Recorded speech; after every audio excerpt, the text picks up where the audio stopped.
ও তোর মাটির দেহ মাটি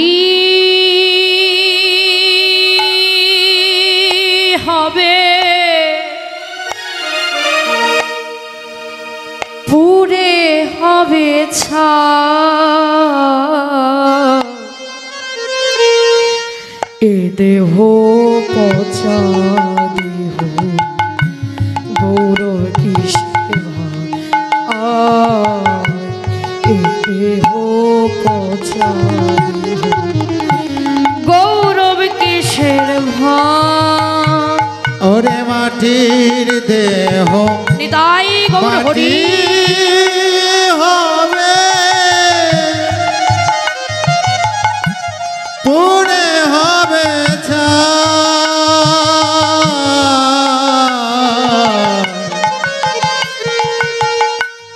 এ দেহ পচা দেহ গৌরব কিছু নাই এ দেহ পচা দেহ গৌরব কিছু নাই খর মাটিতে ভ্রমর যেমন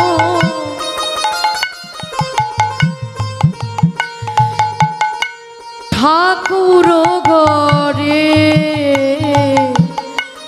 রক্তে মানুষে দয়াল দেহ মানুষ ঘরে আর খর মাটিতে কোমর যাব ঠাকুর গরে রক্তে মাংসে দয়াল তেমন মানুষ গরে ওগো খর মাটিতে করে করে ঠাকুর ঘরে রক্তে মাংসে দয়াল যেমন মানুষ ঘরে রক্ত আবার পোকায় ধে ও সে রক্ত আবার পোকায় ভরা রক্ত আবার পোকায় ভরা রক্ত আবার পোকায় ভরা করে করে খাবে রে মন এ দেহ পচা নিতাই গৌর হরি গৌর কিসের ভার এ দেহ পচা দেহ গৌর কিসের ভার এ দেহের অহংকার করছো গৌরব করছো কিছু নয় বাবা যেই দিন হরি বলিবার পাখিটি উড়ে যাবে যেই দিন আমাদের নিদান কালের ডাক আসিবে সেই দিন আমাদের প্রত্যেকের পৃথিবী ছেড়ে চলে যেতে হবে সেদিন রাজা রাজত্ব বলুন ঐশ্বর্য বলুন ঘর বলুন সংসার বলুন সেদিন আমাদের কিছু থাকবে না কেন শোষণ হবে শেষ বিছানা রব ঘুমায়া ওরে শ্মশান হবে শেষ বিছানা রব ঘুমায় শ্মশান হবে শেষ বিছানা রব ঘুমায় সেই দিন রাজা রাজত্ব থাকবে না বিষয় ঐশ্বর্য থাকবে না মা সেই দিনে শ্মশানে প্রত্যেকটা মানুষকে আমাদের থাকতে হবে যেই দিনে হরি নামের পাখিটি চিরজনমের মতো বিদায় নিয়ে চলে যাবে 5.5 বছর আগে বাইরে ভালো করে শুনবে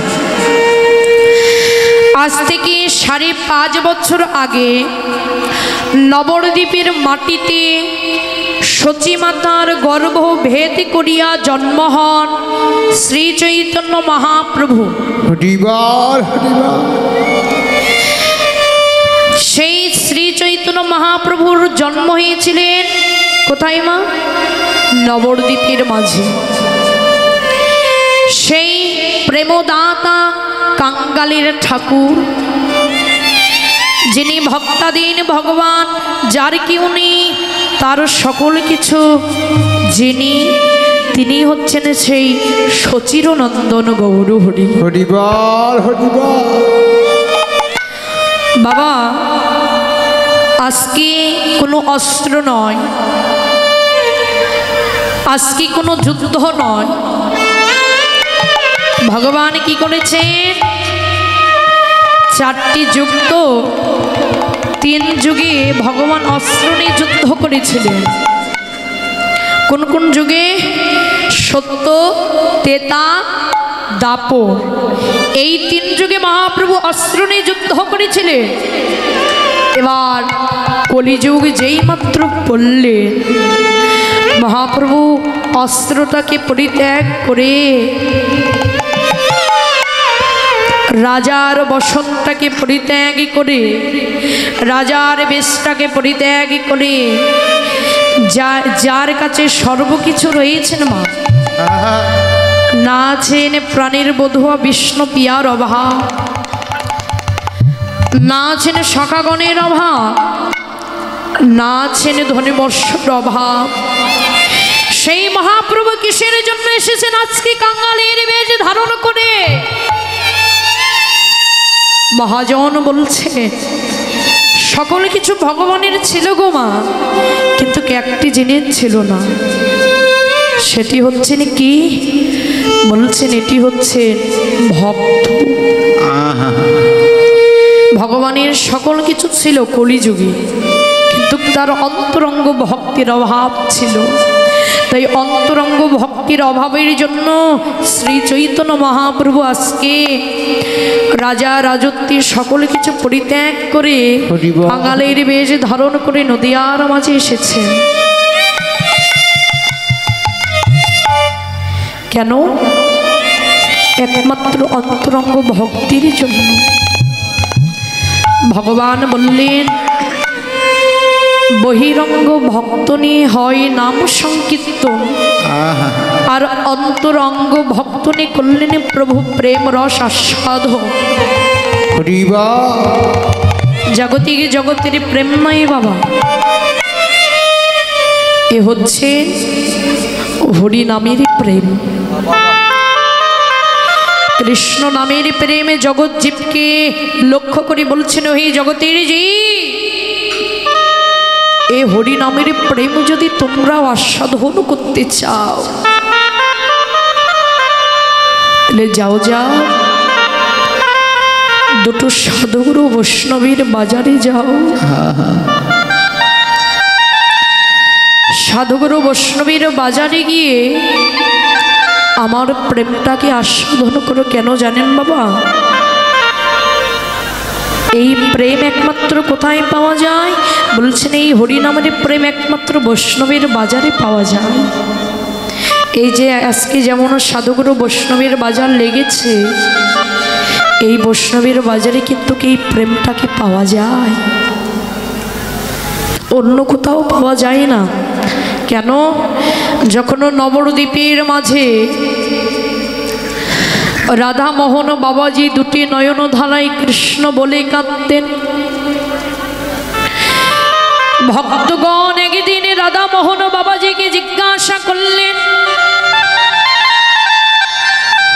প্রভু তুমি অন্য নাম শুনে কোনদিন কখনো দুটি নয়ন ধারায় কাঁদো না, কিন্তু গো বলো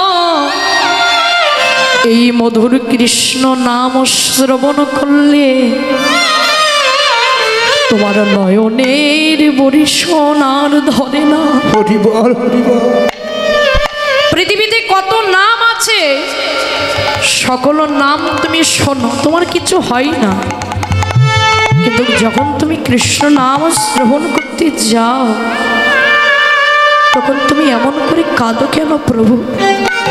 বলছেন কেন রে, তোরা কি কেউ জগতের মাঝে কৃষ্ণ বলে কাঁদতে পারিস নি? ভক্তগণ কি বলছে? ভক্তগণ প্রশ্ন উত্তরে বলছেন, বাবুজি আমরা এই মধুর হরিনামে কাঁদতে চাইলেও আমাদের মনটা যে কাঁদতে পারে না বাবা। ওমা আজকের স্ত্রী হারাই গেলেন, পুত্র হারাই গেলেন 1 বছর, নয়তো সর্বোচ্চ 2 বছর আপনি তার জন্য কাঁদবে। কিন্তু মহাজন বলছেন এই কৃষ্ণ প্রেমটাই এমন একটি প্রেম, যত দিন যায়, যত মাস যায়, যত বছর যায়, ততই কৃষ্ণ বলে কাঁদার পিপাসাটুকু জেগে যায়। রাধামোহন বাবাজি যখন দুটি নয়ন ধারায় কৃষ্ণ বলে কাঁদতে, তার নয়নের জল দুটো গামছা দিয়ে নিংড়াই দিতে হতো মা। এবার পরীক্ষণে যদি মুছে দিতে হতো, আবার গামছাটুকু নিংড়িয়ে রাধামোহন দাস বাবাজির নয়ন দুটো মুছিয়ে দিতে হতো। ভক্তগণ একদিন জিজ্ঞাসা করলেন, প্রভু তোমার মতো আমরাও কৃষ্ণ বলে কাঁদতে চাই, বলো কোথায় গেলে এমন কৃষ্ণ বলে কাঁদতে পারব? ভক্তদের কথা শ্রবণ করে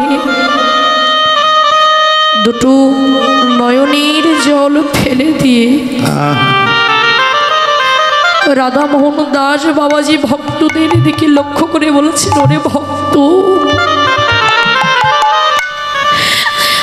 আমার মতন যদি কৃষ্ণ বলে কাঁদিতে চায়, ওরে কৃষ্ণ বলে কাঁদিতে চায়, ওরে ভক্ত রে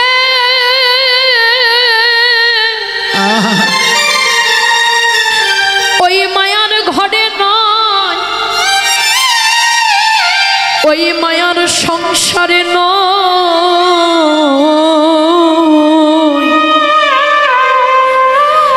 সদ্গুরু বৈষ্ণবের বাজারে গিয়ে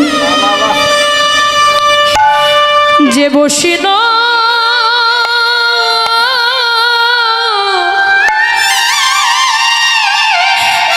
মধুর হরি কৃষ্ণ কথা শ্রবণ করে, ওরে যবন করে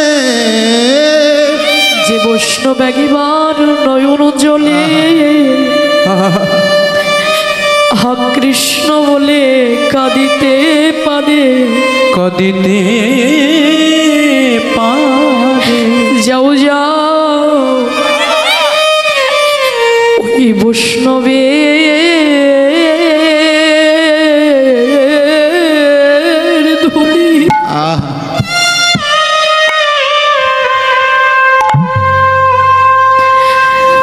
ওই বৈষ্ণবে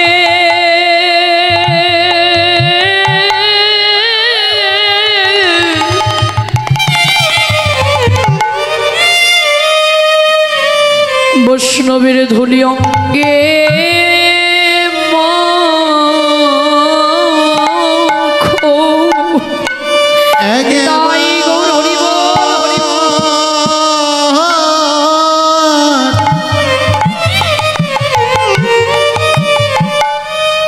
সবে বৈষ্ণবের ধলে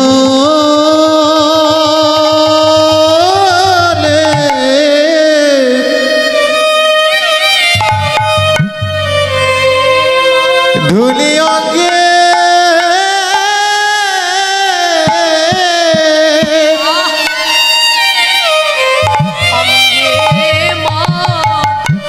অঙ্গে মা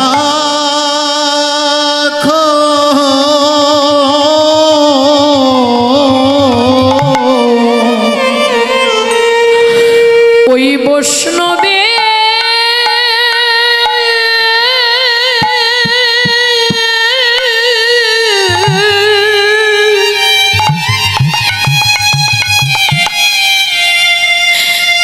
বৈষ্ণব ভক্তের চরণের কৃপা হলে তোমরা কৃষ্ণ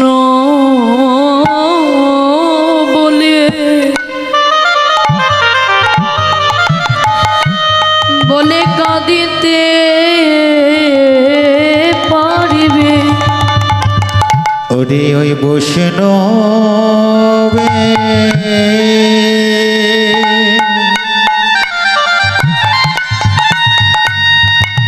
ওই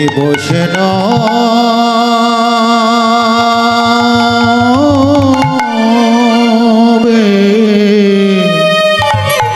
সকলেই বৈষ্ণবের চরণ ধরে অঙ্গে মাখন হরি বল হরি বল। ওই বৈষ্ণবের কৃপা হলে মানব জনম তোমাদের মানব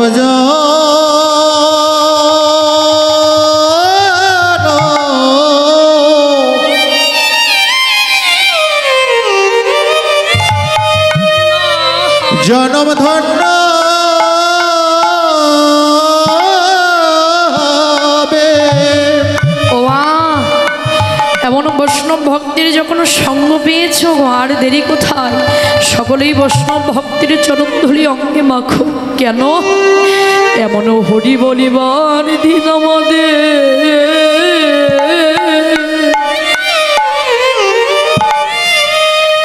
দিন আমাদের ভাগ্যে হবে না রে।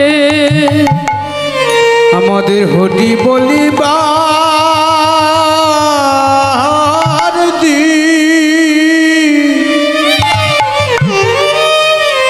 দিন মনে হবে সবাই ধুলি মাখেন হরিব। বহু ভাগ্য ফলে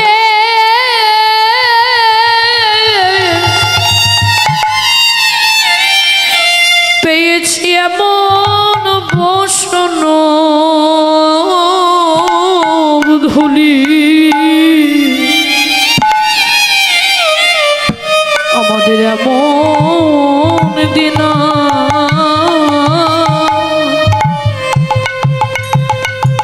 ভাগ্যে হবে না রে।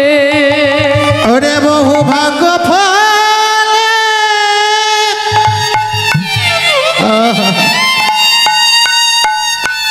ওরে বহু ভাগ্য ফলে পেয়েছি আমার বৈষ্ণব সঙ্গ।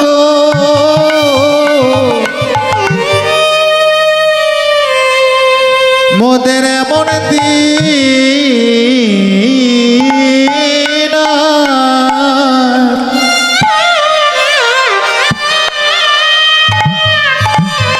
বলো বলো হবে কি না। কত সাধনার ফলে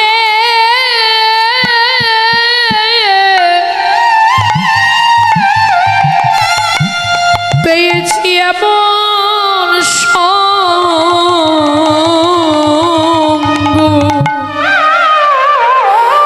এই যে আমাদের হরি বলার জনমান হবে কিনা নিতাই গৌর বহু হরি বল। ভাগ্য ফলে পেয়েছি জনম। তোমরা মাখো বসে না চরণ ধুলি, ভাগ্য ফলে পেয়েছি মানব জনম। বলি মাখো বসে না চরণের ধুলি, ওরা বহু ভাগ্যে ফলে পেয়েছি জনম। বলিয়ার ভাগ্যে হবে কিনা, ওরা বহু ভাগ্য ফলে পেয়েছে জনম। বলে মাখো বসে না চরণের ধুলি। ওরে ভাগ্য ফলে পেয়েছি জনম বলে মাখো বসে না বেরোচর ওরে ভাগ্য ফলে পেয়েছি জনম বলি আর ভাগ্যে হবে কিনা ভাগ্য ফলে পেয়েছি জনম আমাদের আরে ভাগ্যে হবে কিনা ওরে ভাগ্য ফলে পেয়েছি জনম বলি মাখো বসে না চরণ ধুলি রাধে রাধে হরি পেয়েছি ওরে ভাগ্য ফলে পেয়েছি জনম বলো মাখো মাখো বসে না বে ওই না চরণে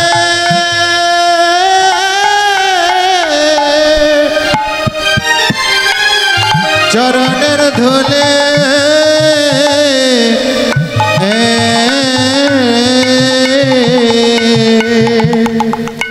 তাই বলছেন গো বাবা যদি এই জীবনের বেলাটাকে ধন্যাদি ধন্য করতে চাও কৃষ্ণ নামের যদি প্রেমকে আনতে চাও নিজের হৃদয়ে তবে সাধুগুরু বৈষ্ণবের বাজারে যাও